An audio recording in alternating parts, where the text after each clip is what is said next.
الحمد لله نحمده ونستعينه ونستغفره ونؤمن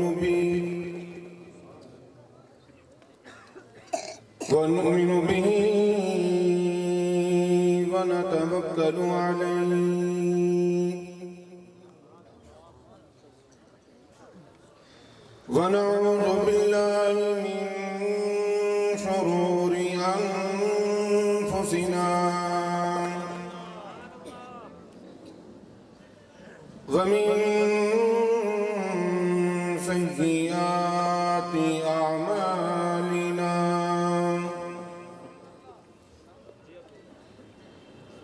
من يهده الله فلا مضل له ومن يضلله فلا هادي له ونشهد أن لا إله إلا الله وحده لا شريك له لا نظير له ولا معين له ولا وزير له ونشهد أن سيدنا وسندنا ونبينا وشفيعنا وهادينا ومرشدنا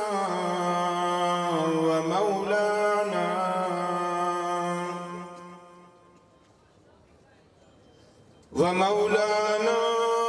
محمدا عبده ورسوله أرسله بالحق بشيرا ونذيرا صلى الله تعالى عليه وعلى آله وأصحابه وأزواجه وذرياته وبارك وسلم تسليما كثيرا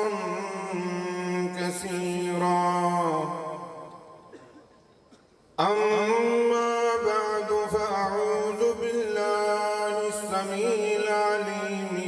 من الشيطان الرجيم بسم الله الرحمن الرحيم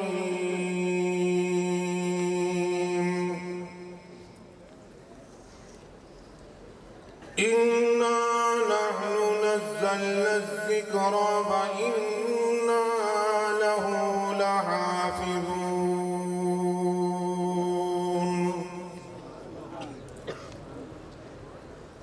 قال النبي صلى الله تعالى عليه وسلم خيركم من تعلم القرآن وعلمه صدق الله مولانا العلي العظيم وبلغنا رسوله النبي الكريم ونحن على ذلك لمن الشاهدين والشاكرين والحمد لله رب العالمين. تمام حضرات ذوق شوق سے عقیدت و احترام سے عبادت کی نیت سے بابا سے بلند دروشی پڑھیں. اللهم صل على محمد وعلى آل محمد كما صليت على إبراهيم وعلى آل إبراهيم إنك حميد مجيد. اللهم بارك على محمد وعلى آل محمد كما باركت على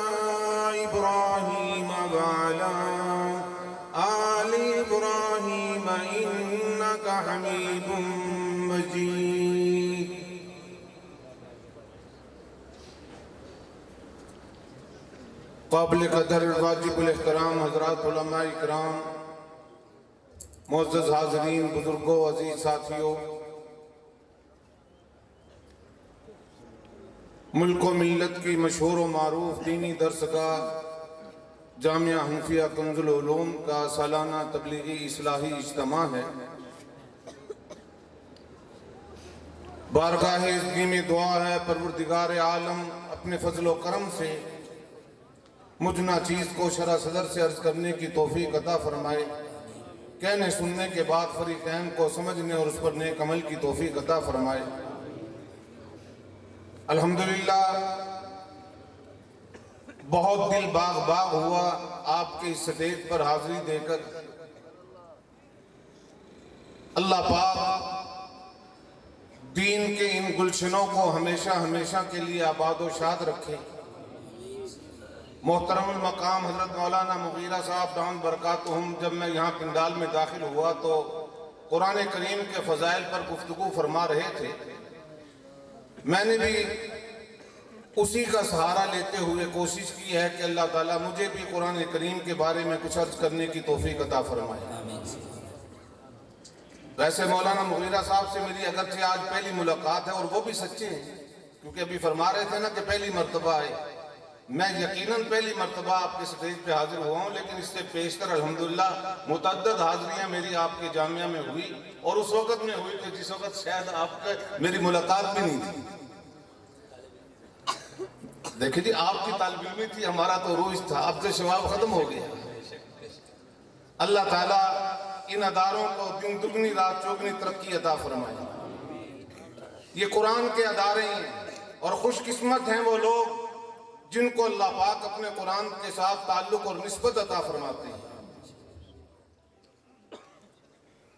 مالک کائنات نے نوع انسانی کی ہدایت، رہبری اور رہنمائی کے لیے آسمانی کتابیں نازل فرمائی، صحیفے نازل فرمائے، لیکن سابقہ تمام کتب ہیں کتابی شکل میں اللہ نے نازل فرمائی۔ قرآن کریم کلام اللہ بنا کے نازل فرمایا گیا۔ کلام اللہ کا مطلب یہ ہے کہ یہ وہ کلام ہے جس کی تلاوت خود رب ذوالجلال نے فرمائی۔ جن کو سمجھ آئی ہے وہ کہیں گے سبحان اللہ، اور جن کو نیند آ رہی ہے ان سے درخواست ہے کہ وہ خاموش ہی رہیں تو بہتر ہے، منہ سے کچھ اور نہ نکال بیٹھنا۔ جن کو سمجھ آئے گی وہ کیا کہیں گے؟ سبحان اللہ۔ یہ وہ کلام ہے کہ جس کی تلاوت سب سے پہلے خود رب ذوالجلال نے فرمائی۔ کتنی شان والا کلام ہوگا، کتنی عظمت والا یہ کلام ہوگا جس کی تلاوت رب ذوالجلال نے فرمائی۔ روایات میں آتا ہے پروردگار عالم نے جب کلام اللہ کی تلاوت فرمائی، فرشتوں نے سنا، نوری ملائکہ کلام اللہ سن رہے ہیں، اور سن کر کے آپس میں باہمی گفتگو ہوتے ہوئے کہنے لگے وہ کس قدر خوش نصیب ہوگی امت جس کو اللہ یہ کلام عطا فرمائے گا۔ قرآن پڑھنے والے تیرا تذکرہ اللہ کی ذات نے اس وقت میں کرایا جب زمین نہ تھی، آسمان نہ تھا۔ قرآن پڑھنے والوں کا اس وقت عرش معلیٰ پہ تذکرہ ہو رہے جب قرآن پڑھنے والا پیدا نہیں ہوا تھا۔ قرآن کریم رب ذوالجلال کا وہ کلام ہے، اس کے ساتھ لگنے والا صرف انسان ہی نہیں، ہر وہ چیز جس کی نسبت قرآن کریم سے ہو جائے اللہ اس نسبت کی برکت سے اس چیز کی بھی شان بڑھا دیتے ہیں۔ روئے زمین پہ چل پھر کے دیکھو، بڑے بڑے کلاتھ ہاؤس نظر آئیں گے، بڑے بڑے کپڑے کے دکان اور کارخانے نظر آئیں گے، بڑے بڑے کاروباری نظر آئیں گے، بڑا بڑا عمدہ قسم کا کپڑا تمہیں کلاتھ ہاؤس میں ملے گا، لیکن کہیں کسی نے نہیں سنا ہوگا کسی دکاندار نے آنے والے کو یہ کہا جاؤ پہلے وضو کر کے آؤ پھر کپڑے کو ہاتھ لگانے دوں گا، جاؤ جا کر پہلے پاک ہو کے آؤ پھر اس کپڑے کو ہاتھ لگانا۔ مگر قرآن کریم یہ اللہ کا وہ کلام ہے جس کا کپڑے کے ٹکڑے کا تعلق قرآن کریم سے ہو جاتا ہے اللہ پاک اس کپڑے کی بھی شان بلند فرما دیتے ہیں۔ مسلمان اس کو بھی بغیر وضو ہاتھ لگانے کو تیار نہیں، اس لیے کہ اس کا تعلق اللہ کے قرآن سے ہو گیا۔ روئے زمین پہ چل پھر کے دیکھو، بڑے بڑے مکتب ملیں گے، بڑے بڑے کتب خانے ملیں گے، بڑے بڑے پریس ملیں گے، تمہیں بڑے بڑے عمدہ اور اعلیٰ قسم کا کاغذ ملے گا، مگر کوئی کاغذ والا نہیں کہتا اس کاغذ کے ٹکڑے کو ہاتھ لگانے سے پہلے وضو کر کے آنا، مگر جس کاغذ کے ٹکڑے پہ اللہ کے قرآن کی عبارت لکھ دی جاتی ہے، قرآن کریم کی ایک آیت مبارکہ لکھ دی جاتی ہے، اللہ پاک خود عرش معلیٰ سے آواز دے کے فرماتے ہیں اور اس کاغذ کے ٹکڑے کی قدر کرنا،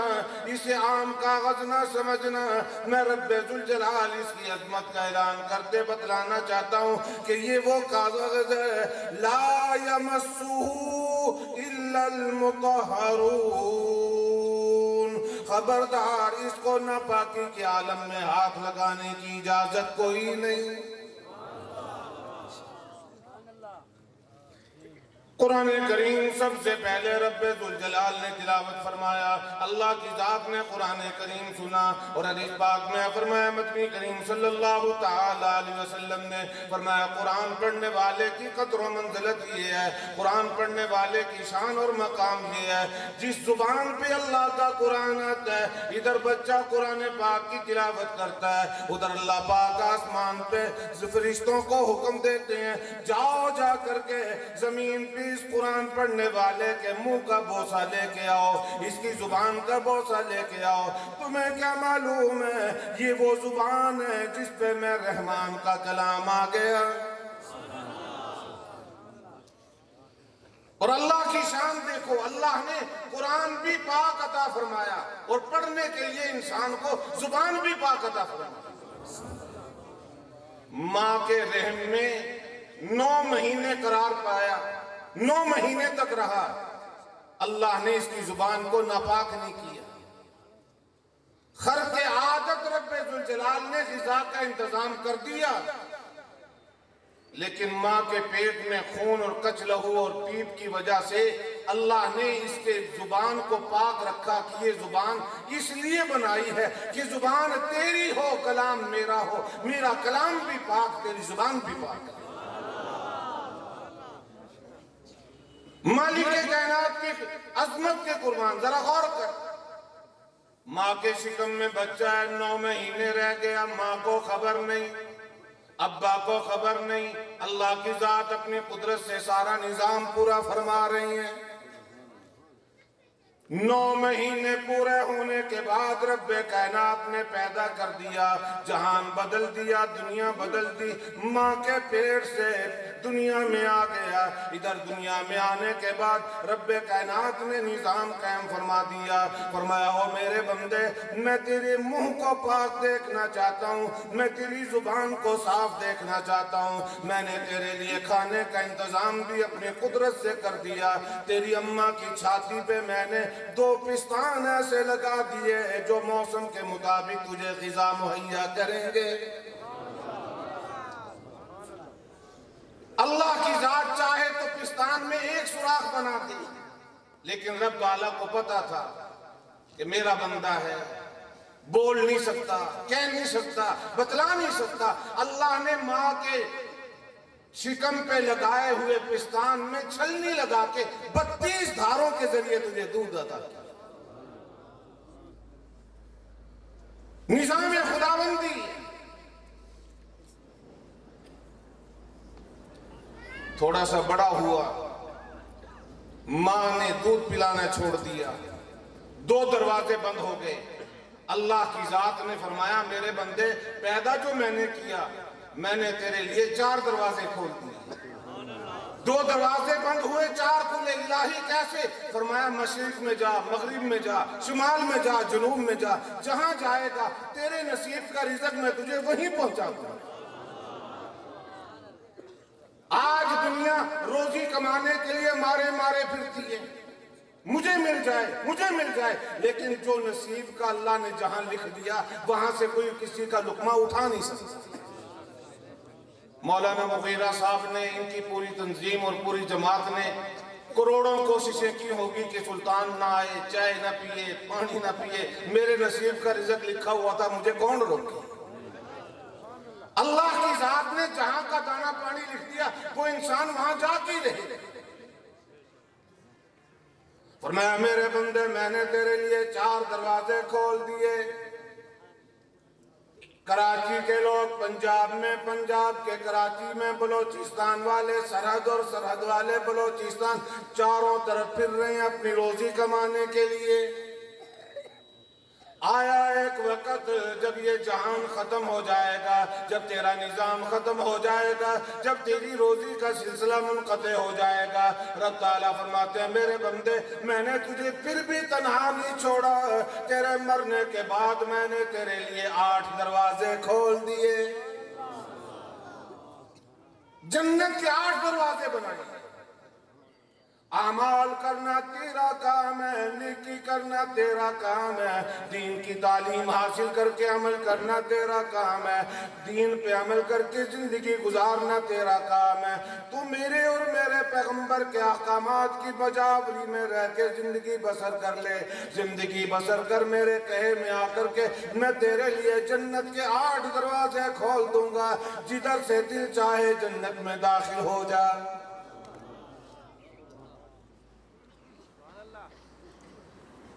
یہ مدارس دینیاں، یہ خانقاہیں، یہ مساجد، یہ مکاتب، یہ سب کے سب ہم سب کے لیے ہدایت کا ذریعہ ہیں، اللہ کا کرم ہے۔ اس گئے گزرے پرفتن دور میں جبکہ ماں باپ اپنی اولاد کے لیے کوئی اچھا انتظام تعلیم کا نہیں کر سکتے، تعلیم دلانے کا نظم نہیں بنا سکتے، لیکن مدارس دینیہ کے ذریعے اللہ پاک اپنی مخلوق پہ کرم فرمائے ہوئے ہیں کہ جو لاچار ہیں وہ بھی دیندار بنتے جاتے ہیں۔ یہ تبلیغی اجتماعات یہ دین کی اشاعت کا ذریعہ ہیں۔ الحمدللہ اللہ پاک اپنے فضل و کرم سے آپ کی ہم سب کی حاضری اپنی بارگاہ میں قبول و منظور فرمائے۔ میری حاضری استاد العلماء حضرت مولانا مفتی محمد عبداللہ صاحب رئیس دارالافتاء جامعہ خیر المدارس کے توسط سے، کیونکہ آج حضرت میرے ہاں مہمان تھے، دسترخوان پہ بیٹھ کے حضرت نے حکمن فرمایا کہ میں نے بھی جانا اور آپ نے بھی چلنا ہے۔ میں تعمیل ارشاد کی غرض سے حاضر خدمت ہوا۔ اللہ تعالیٰ آپ حضرات کی حاضری قبول فرمائے، ملاقات قبول فرمائے، زندگی رہی انشاءاللہ ملاقات ہوگی۔ آخر دعوانا الحمدللہ رب العالمین۔